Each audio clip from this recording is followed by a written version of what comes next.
Pulau Banyak, 25 Oktober 2024. Dul Musrid dan Al-Hidayat Banjin hadir dengan semangat kebangkitan untuk menyapa masyarakat Kepulauan Banyak, memastikan setiap langkah kepemimpinan mereka berpijak pada pengabdian. Dengan irama tarian tradisional yang berpadu dengan hentakan modern, silaturahmi ini berhasil menggugah semangat dan kekompakan warga, khususnya generasi muda.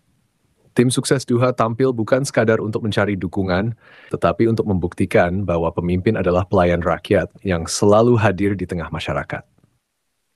Selama masa jabatannya bersama Sazali sebagai wakil bupati, Dul Musrid menghadapi keterbatasan dana yang diberikan oleh pemerintah.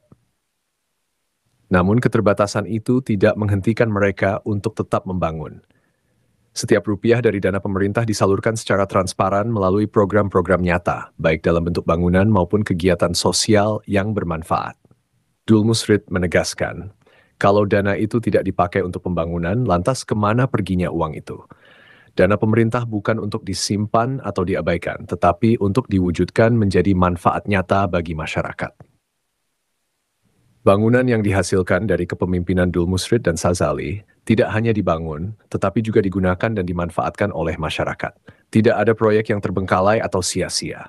Semua pembangunan yang kami laksanakan adalah jawaban atas kebutuhan masyarakat, bukti nyata bahwa uang negara digunakan untuk kepentingan rakyat dan bukan untuk kepentingan pribadi, tegasnya.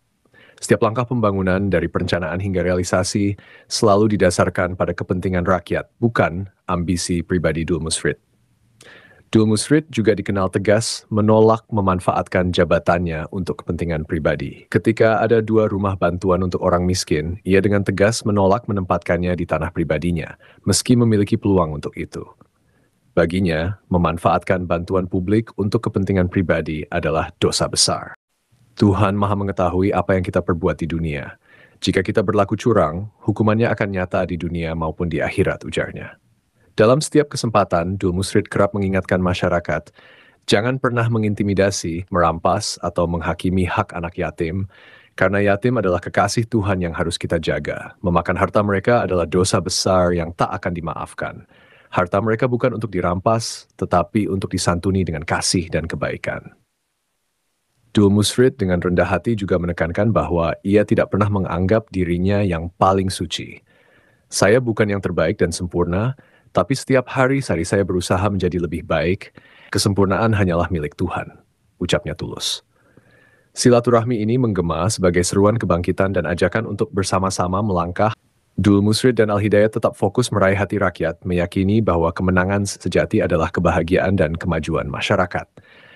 Di tengah tekanan dan fitnah dari pihak tertentu, mereka memilih untuk terus melayani dengan penuh ketulusan dan integritas. Dari Kabupaten Aceh Singkil, Muhammad melaporkan.